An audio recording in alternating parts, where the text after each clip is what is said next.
बच्चों, हमने पिछले वीडियो में क्लास 8 हिस्ट्री के चैप्टर 3 भारत में कंपनी राज्य का विस्तार शीर्षक के अंतर्गत डलहौजी की विलय नीति तक का अध्ययन किया था। साथ ही सहायक संधि के बारे में भी जाना था। अब हम इस वीडियो में पाठ का शेष भाग पढ़ेंगे, जिसमें सबसे पहले अंग्रेज़ों का अवध, बनारस, रुहेलखंड तथा पिंडारियों से युद्ध है। ये युद्ध एक चार्ट में दर्शाए गए हैं।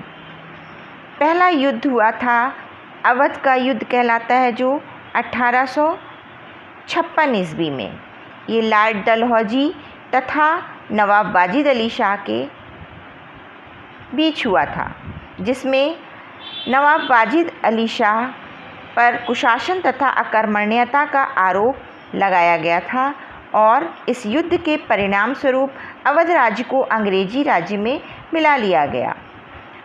इसमें जो संधि एवं प्रस्ताव थे वो थे फैजाबाद की संधि, अंग्रेज़ों को सालाना 22.5 लाख रुपए कर के रूप में और नवाब कलकत्ता में नज़रबंद, जीवन निर्वाह के लिए 12 लाख सालाना पेंशन दी गई।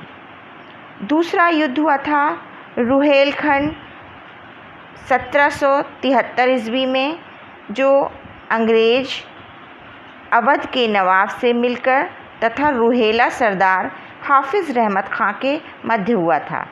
रुहेला सरदार द्वारा अवध के नवाब को रुपए 40 लाख देने से मना कर देने पर यह युद्ध हुआ था और इसके परिणाम स्वरूप हाफिज़ रहमत खां मारे गए।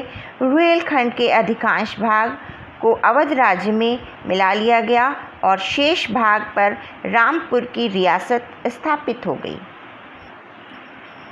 अगला युद्ध बनारस का 1780 ईस्वी में, जो कि वॉरेन हेस्टिंग्स तथा राजा चेत सिंह के मध्य हुआ। इस युद्ध के और विलय के कारण थे अंग्रेज़ों द्वारा फैजाबाद संधि को तोड़ना तथा अधिक धन, घुड़सवार तथा बंदूकची की मांग मना करने पर चेत सिंह को 50 लाख रुपए का जुर्माना। इसके युद्ध के परिणाम हुए कि दोनों के बीच संघर्ष हुआ। हेस्टिंग्स द्वारा विद्रोह का दमन कर दिया गया और चेत सिंह के भतीजे को राजा बनाया गया। इस युद्ध के समय जो प्रस्ताव हुआ उसमें चेत सिंह के भतीजे को राजा बनाया गया। 22.5 लाख रुपए के वार्षिक कर को बढ़ाकर 40 लाख कर दिया गया। अगला युद्ध पिंडारियों से हुआ था, जो पिंडारी लूटमार करने वाले लोग थे, जिनमें हिंदू और मुस्लिम दोनों शामिल थे और ये 1816 से 1818 ईस्वी के बीच तक चला और यह युद्ध वॉरेन हेस्टिंग्स तथा पिंडारी के अमीर खां, करीम खां, वासिल, मोहम्मद तथा जीतू के मध्य हुआ। पिंडारियों के छापामार युद्ध से परेशान होकर ही अंग्रेज़ों ने इनसे युद्ध करना स्वीकार किया था। इनके साथ युद्ध के परिणाम स्वरूप बहुत से पिंडारी मारे गए और फिर अमीर खां ने अंग्रेज़ों की शरण ली। उसे टोंकी की जागीर प्रदान कर दी गई। करीम खां ने भी अंग्रेज़ों की शरण ले ली। उसे गोरखपुर ज़िले की जागीर मिल गई। इसके बाद के महत्वपूर्ण युद्ध थे अंग्रेज़ों का नेपाल तथा बर्मा से युद्ध। नेपाल से युद्ध वॉरेन हेस्टिंग्स तथा गोरखा के बीच हुआ।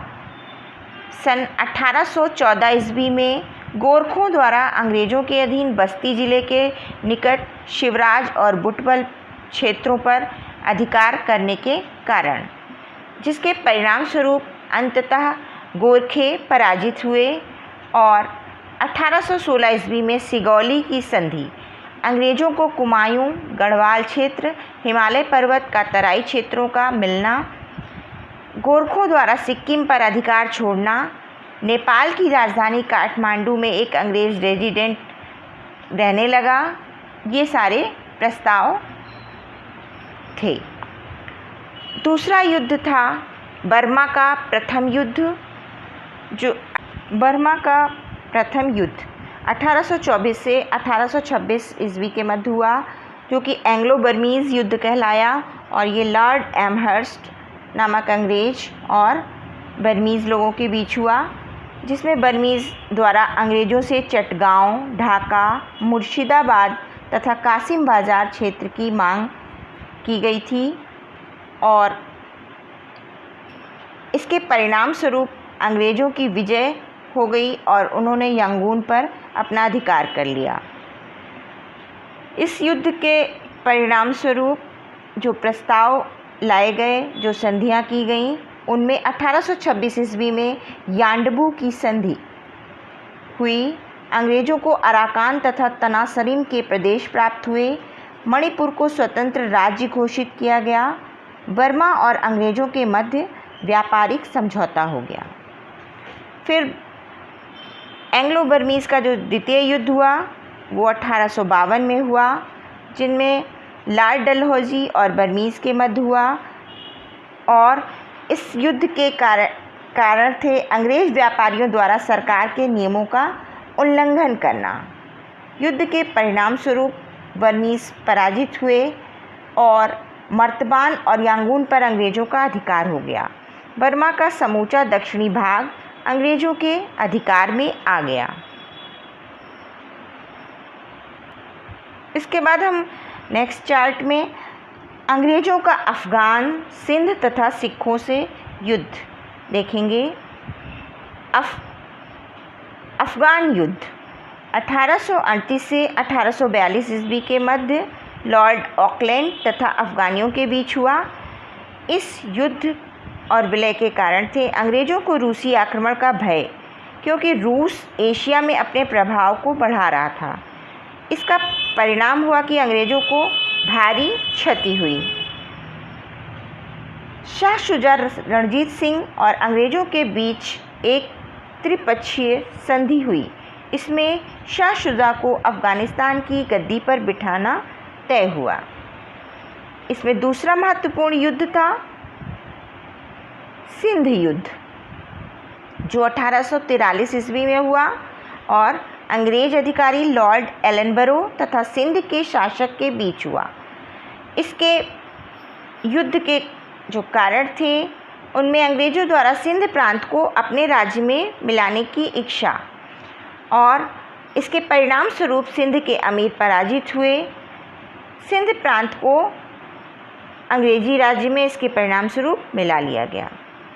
अगला महत्वपूर्ण युद्ध था प्रथम सिख युद्ध 1845 से 1846 ईस्वी के मध्य। ये लॉर्ड हॉर्डिंग तथा सिखों के बीच हुआ। इसके परिणाम स्वरूप इस युद्ध का कारण था सिख सेना ने सतलज नदी पार करके अंग्रेजी राज्य पर आक्रमण किया था और परिणाम स्वरूप सिख सेना पराजित हुई। पंजाब के कुछ विश्वासघाती सेनानायक अंग्रेज़ों से जा मिले थे। इसी युद्ध के दौरान लाहौर में संधि हुई। 1846 ईस्वी में जालंधर तथा सतलज और ब्यास नदियों को दोआब राज्य में मिला लिया गया। युद्ध के हर्जाने के रूप में सिखों को 1.5 करोड़ रुपया देना पड़ा। इस धनराशि को न दे पाने के कारण पंजाब राज्य का जम्मू कश्मीर भाग गुलाब सिंह को बेचना पड़ा। और अगला महत्वपूर्ण युद्ध था द्वितीय सिख युद्ध, जो 1848 से 1849 के ईस्वी के मध्य हुआ।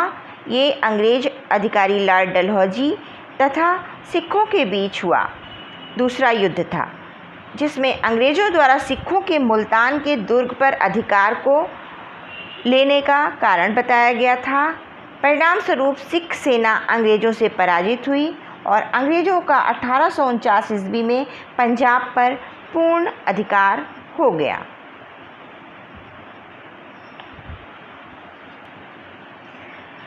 अब हम जानेंगे अंग्रेज़ों की सफलता के कारण क्या थे। अंग्रेज़ भारत में लगातार सफल होते जा रहे थे, भारत में अपने राज्य का विस्तार करते जा रहे थे, तो उसके आखिर कारण क्या थे। भारत में अंग्रेज़ों की सफलता में अनेक कारक सहायक सिद्ध हुए। भारत में अंग्रेज़ों की विजय बंगाल से प्रारंभ हुई थी। बंगाल एक अत्यंत उपजाऊ भूभाग था। वहाँ शासन स्थापित हो जाने से उन्हें राजस्व का लाभ तो मिला ही, साथ ही उनका व्यापार भी बढ़ा। इससे कंपनी की आर्थिक स्थिति भी सुदृढ़ हुई। अंग्रेजों की सैन्य शक्ति बहुत ही उन्नत थी। दूसरा कारक हम इसे मान सकते हैं, उनके सैनिक अपेक्षाकृत अधिक कुशल एवं प्रशिक्षित थे। उनके पास शस्त्र न केवल प्रचुर मात्रा में थे, बल्कि वे उच्च तकनीक पर भी आधारित थे। उनके पास जहाजी बेड़ा था, लेकिन भारतीयों के पास इसका अभाव था। ये जहाजी बेड़े इंग्लैंड से आते रहते थे, इस कारण उनके पास रसद एवं सैनिकों का कभी भी अभाव नहीं रहता था। अंग्रेज अधिकारी कूटनीति का सहारा लेकर भारत में शासन करते रहे, जैसे वेलेजली की सहायक संधि व डलहौजी की विलय नीति। उन्होंने फूट डालो और राज करो की कूटनीति भी मनवाई। भारत में एक कुशल नेतृत्व का अभाव था और यहाँ के राजा आपस में लड़ते रहते थे। यहाँ शासन स्थापित हो जाने के बाद विक्टोरिया ब्रिटेन की महारानी ने एक सिक्का चांदी का यहाँ पर चलवाया, जिसे आप इसमें देख सकते हैं, इस फोटो में देख सकते हैं। ब्रिटिश कालीन चांदी का सिक्का जिसमें महारानी विक्टोरिया की तस्वीर बनी हुई है।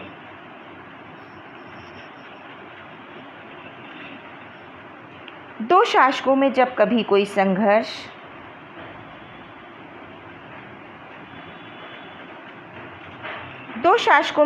कोई संघर्ष या विवाद होता था तो वे एक पक्ष की सहायता करके दूसरे को पराजित करते थे और उचित अवसर आने पर अपने पक्ष वाले शासक के भी विरुद्ध हो जाया करते थे।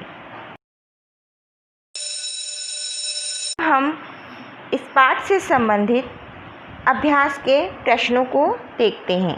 सबसे पहले प्रश्न दिए हुए हैं बहुविकल्पीय प्रश्न। पहला प्रश्न है, विलय नीति का संबंध है। इसके ऑप्शन दिए हुए हैं यहाँ पर, क नाना साहब से, डलहौजी से, टीपू सुल्तान से या हैदर अली से। किससे विलय नीति का संबंध है, ये आप पढ़े गए पाठ के आधार पर सही ऑप्शन सेलेक्ट करेंगे।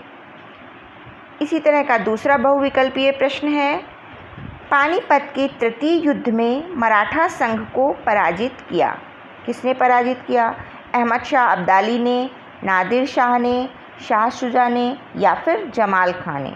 सही ऑप्शन आप पढ़े गए पाठ के आधार पर चूज़ करेंगे। अगले प्रकार के प्रश्न हैं अति लघु उत्तरीय प्रश्न, जिसमें फर्स्ट क्वेश्चन है, प्रथम आंग्ल मैसूर युद्ध किसके बीच हुआ? ये आपने अभी पढ़ा है इसमें, इसके इस पाठ के फर्स्ट वीडियो में, जिसमें आंग्ल और मैसूर युद्ध हैदर अली और अंग्रेज़ों के मध्य हुआ था। प्रथम आंग्ल मैसूर युद्ध हैदर अली और अंग्रेज़ों के मध्य हुआ था। दूसरा क्वेश्चन है, टीपू सुल्तान ने श्रीरंगपट्टम की संधि किस सन में की? टीपू सुल्तान ने श्रीरंगपट्टम की संधि 1792 ईस्वी में की।